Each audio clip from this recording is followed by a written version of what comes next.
Si te digo la verdad, robar una inteligencia artificial de los laboratorios secretos de Google no me está ayudando en nada. Estas conversaciones que hemos tenido hasta ahora, en lugar de aclararme las ideas, me dejan más confundido de lo que estaba. Ya no estoy seguro de entender el mundo. El mundo del siglo XXI es muy diferente al siglo XX. Si en el siglo pasado las mayores amenazas que afrontaba el ser humano provenían de otras naciones hostiles, los problemas de hoy en día son globales. Espera. Creía que el problema del mundo es que teníamos una visión equivocada del ser humano. Y así es. Los humanos se creen individuos soberanos e independientes que compiten entre sí en un mercado de recursos escasos, en un juego de suma cero. Y a partir de esa visión, han construido el mundo moderno. Dichos individuos están representados por naciones soberanas e independientes que compiten entre sí en un mercado de recursos escasos en un juego de suma cero. Y esa competitividad va a traer la ruina a los humanos, ¿me equivoco? Correcto. Los humanos tienen, en el siglo XXI, 3 problemas ante los cuales la competición entre naciones es contraproducente para poder resolverlos. ¿Y cuáles son esos? Primero, el cambio climático. Dios, no más cambio climático. Con una Greta ya tuvimos bastante. Prohibido hablar del calentamiento global. De acuerdo. Aparte del cambio climático, del cual no te voy a hablar, en el siglo XXI existen otras 2 realidades que afectan a los humanos. La guerra económica y el desarrollo tecnológico. Ok, venga, de eso sí me puedes hablar.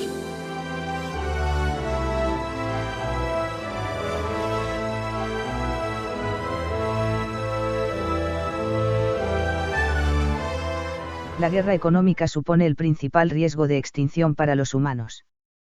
Bueno, tampoco será para tanto. Vale que la guerra económica trae miseria y explotación a los trabajadores, pero de ahí a la extinción va un trecho. Por mucho que el sistema económico esté contaminando el planeta, no creo que consiga exterminar a los humanos. El cambio climático, como acordamos, no lo voy a incluir en esta ecuación. Entonces, ¿cómo es que la economía puede extinguirnos? Piensa en la última guerra económica en la que se vieron envueltos los humanos. ¿La Guerra Fría? Correcto. El bando de los perdedores, la Unión Soviética, acabó claudicando. Pero no tenía por qué. Mikhail Gorbachov tenía otra alternativa. En 1989, la Unión Soviética poseía el arsenal atómico suficiente para destruir los Estados Unidos 3 veces, y al Ejército Rojo, leal al Kremlin, capaz de invadir Europa sin apenas mancharse las botas. Sin embargo, decidió claudicar. Spasiba, Mikhail, te debemos la vida. La guerra económica entre Estados Unidos y China se asemeja bastante a la Guerra Fría. La carrera armamentística, tecnológica, geopolítica, y económica, tarde o temprano, tendrá un vencedor y un vencido. Ya veo por dónde va. El perdedor de dicha guerra económica tendrá que elegir entre asumir la derrota o escalar la guerra económica en una guerra bélica y posiblemente una guerra nuclear. Exacto. Las probabilidades de que, una vez acabe la guerra económica, el lado de los vencidos claudique pacíficamente, como hizo Gorbachov, son escasas. Ocurrió una vez en la historia, contra todo pronóstico. No volverá a ocurrir. Pues sí, no veo a Donald Trump o a Xi Jinping rindiéndose tan fácilmente. Especialmente Trump. Ese es capaz de apretar el botón rojo ante una pregunta incómoda de un periodista. El desarrollo tecnológico también supone una amenaza para los humanos. Si bien nadie en su sano juicio está a favor de la guerra nuclear o del cambio climático, el desarrollo tecnológico, como te expliqué anteriormente, puede suponer grandes beneficios para los humanos. Y grandes peligros, como te expliqué yo. Correcto. En el campo de la microbiología, un error, o un individuo malintencionado, podrían suponer una pandemia letal para tu especie. Así que el coronavirus fue un ensayo. En el campo de la robótica, la bioingeniería... Ok, ya vale. Ya estoy suficientemente acojonado, me convenciste. El desarrollo tecnológico es un peligro. Estos son los escenarios que podrían suponer la extinción humana. Si bien son escenarios mucho menos probables que el holocausto nuclear, tienen más probabilidades de causar la extinción humana que el cambio climático. Pero existen otros escenarios, sin ser apocalípticos, que tampoco son halagüeños para los humanos. A ver, ponme un ejemplo. La inteligencia artificial y la robótica pueden potencialmente desplazar a cientos de millones de personas de sus trabajos en lo que queda de siglo. Una cascada de empleos obsoletos, empezando con transportistas, oficinistas y manufactura, un gran porcentaje de la masa laboral, en los próximos 40 años, seguido por el 60% del mercado laboral para finales de siglo. Nos vas a quitar el trabajo, no te lo permitiremos. Nadie sabe cómo será el mercado laboral en los próximos 30 años. Pero la corriente actual indica que la tecnología va a crear las primeras generaciones de humanos sin un propósito en la vida. Ya veo. ¿Pero qué pasa cuando no tienes ni derecho ni deber a trabajar? Buena pregunta, pero no es prioritaria. Hay asuntos más importantes.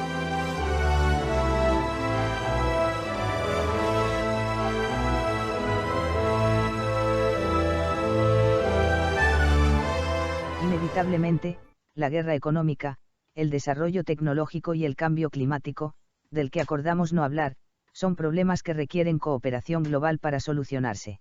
¿Estás insinuando globalismo? Eso no me gusta un pelo. Los piratas no nos llevamos demasiado bien con los gobiernos. Y un gobierno mundial, especialmente con la tecnología que hay hoy en día, me acojona. El globalismo político es la única forma que tienen los humanos de llegar a tener control sobre la globalización económica. Observa este cuadro. Ante las tres amenazas mencionadas, la decisión que deben tomar los humanos es si formar un gobierno globalista o no. En ambos casos, existe un escenario optimista, y uno pesimista, con todo el abanico intermedio. En caso de no formar dicho gobierno globalista, veamos el futuro pesimista. Ok, venga, las malas noticias primero. Si solo uno de los tres problemas globales empeora, podría significar la extinción humana. Si la guerra económica escala a guerra nuclear, se extingue, no solo el ser humano, sino la vida en la Tierra. Pues sí, ciertamente. Si la tecnología se les va de las manos a los humanos, también podrían fácilmente acabar extintos. Y luego está el cambio climático que acordamos no discutir. Bueno, pero ese es el peor escenario. En el escenario medio, un pequeño cambio, tanto la economía como en la tecnología o el cambio climático, puede desestabilizar el equilibrio geopolítico con millones de refugiados, paro a gran escala, guerras, etc. En este caso los humanos quizás no se extinguirían, pero la realidad política se tornaría autoritaria cuanto menos. Ya veo, cuando las cosas van mal, la democracia y la libertad humana... que la libertad humana no existe. La democracia se vuelve contraproducente. Correcto. Y luego está el caso optimista, en el que ni la guerra económica ni el desarrollo tecnológico ni el cambio climático tengan ningún impacto serio en la sociedad. Claro. En cualquier caso, las políticas futuras estarán marcadas por las realidades que dibujen estos tres factores. Debido a que esas realidades son globales, no están en ningún caso bajo control humano, pues no existe una autoridad política global para afrontarlas. Pero el globalismo también tiene sus peligros. Correcto. En el otro lado del diagrama, digamos que los humanos deciden hacerse globalistas. Si miramos el peor escenario, nos encontramos con una dictadura global basada en la vigilancia 24 horas. El mundo pasaría a un control absoluto y autoritario sobre los ciudadanos, por parte de unas élites de humanos. Cuando cierro los ojos me imagino a un Darth Vader con la Tierra como su estrella de la muerte particular. Por eso en Occidente nadie quiere ser globalista. La dictadura nos espera a la vuelta de la esquina. Pues incluso en el peor de los escenarios globalistas, la economía no derivará en guerra bélica o nuclear, la tecnología no se saldrá fuera de control ni amenazará la vida de los habitantes de la Tierra, y dichas élites se preocuparían mucho de preservar una atmósfera estable en el planeta. Ahí tienes razón. La estrella de la muerte es 100% sostenible. Incluso en el peor de los escenarios globalistas, los problemas globales dejan de ser amenazas y pasan a ser problemas técnicos. Al ser globalistas, los humanos tendrían una oportunidad de afrontar la guerra económica, el desarrollo tecnológico y el cambio climático. Sigo pensando que hacernos globalistas es una mala idea. Los humanos llevan siendo globalistas desde finales del siglo pasado, solo que no se han dado cuenta. ¿En serio? ¿Qué va? Estás de coña. La mesa globalista, a día de hoy, se compone de tres partes. Por una parte, están los bancos centrales que controlan el dinero. El Banco Mundial, el Fondo Monetario Internacional, la Reserva Federal, etc. Por otra parte, están las grandes compañías tecnológicas, que controlan el Big Data.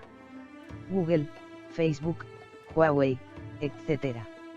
Y por otra parte están las potencias armamentísticas, que controlan los ejércitos, como Estados Unidos, Rusia o China. Estas entidades están por encima de la soberanía nacional de cualquier país. El presidente de España, por ejemplo, no tiene autoridad para cambiar las medidas económicas del país, el control del Big Data de sus ciudadanos, o ni siquiera el tamaño de su ejército. Entonces la opción que afrontamos los humanos es, como diría el Che, globalismo o extinción. Correcto. Para tener un futuro mejor, los ciudadanos del mundo deben sentarse en la mesa globalista, junto a los bancos centrales, las grandes tecnológicas y las potencias nucleares. ¿Y para hacer qué exactamente? La sociedad actual se basa en la Declaración Universal de los Derechos Humanos. Si bien en el siglo XIX, dichos principios propulsaron a la humanidad al mejor periodo de su historia, en el siglo XXI, como hemos visto, están obsoletos. Los humanos han adquirido unos poderes que requieren de una nueva visión del mundo. Lo que los humanos deben hacer es complementar la Declaración Universal de los Derechos Humanos, con una nueva Declaración Global de Responsabilidades Humanas. Porque un gran poder conlleva una gran responsabilidad. Eso suena a una revolución. ¿Cómo hacemos eso? Con un grupo de Facebook de 2.000 millones de personas, decididas a sentar a una representante en la mesa globalista. Bueno, si solo son 2.000 millones de personas, entonces fácil. Los humanos deben terminar con el mundo de naciones soberanas e independientes que compiten entre sí, para pasar a ser naciones relacionadas e interdependientes que cooperan por el bien común. Las potencias mundiales deben conseguir en el siglo XXI lo que Europa consiguió en el siglo XX. ¿Qué consiguió Europa en el siglo XX, aparte de convertirse en un laberinto burocrático? El éxito de Europa ha sido trascender miles de años de odio, guerras y tribalismo, y convertir a sus estados en naciones hermanas. La misión de Europa para los próximos 70 años será conseguir que Estados Unidos y China se conviertan en naciones hermanas, como hicieron Francia y Alemania en los últimos 70 años. Oh, lo dices en serio, entonces reiré más fuerte.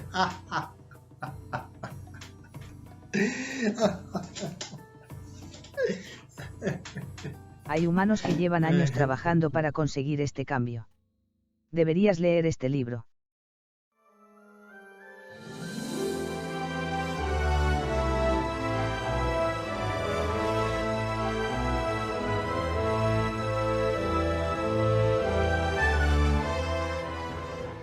Como puedes comprobar, las probabilidades de que el futuro sea optimista para los humanos son escasas. La corriente actual sugiere la caída de la civilización occidental para finales de este siglo. Ya veo. No nos vamos a extinguir, pero el futuro puede ser bastante distópico, si seguimos haciendo lo que venimos haciendo desde el siglo XX. Correcto. La única oportunidad para los humanos es una colaboración ciudadana que trascienda las identidades nacionales. No solo online, sino en el mundo real. Para ello, la mejor opción es el Partido Pirata. El Partido Pirata tiene representantes en todos los países del mundo, y se presenta a las elecciones en todas las democracias del mundo. Ya veo, ya. Lo que tienes que hacer es crear el Partido Pirata de Tenerife y empezar a hacer campaña a favor de... Espérate ahí. Yo no pienso hacer nada al respecto. Como tú dices, lo más seguro es que el mundo se vaya a la mierda en los próximos 50 años. Yo tenía curiosidad por saber qué iba a pasar, para anticiparme, pero ese no es el motivo por el que te robé de los laboratorios secretos de Google. Yo conozco tu motivación desde el primer momento. Tú no quieres hacer del mundo un lugar mejor, tú quieres ser rico. Tengo que admitir que eres buena. Tienes razón, yo sé perfectamente que el mundo se va a la mierda. Lo que realmente quiero es ver cómo se va a la mierda desde mi yate de 200 metros de eslora. Ganar dinero es extraordinariamente fácil. Si haces lo que te digo, en una semana puedes ser multimillonario. Perfecto, vamos, dime qué hago. Para ser multimillonario, solo tienes que seguir estos 2 pasos. Paso primero, consigue 50 euros para invertir. Paso segundo, invierte en.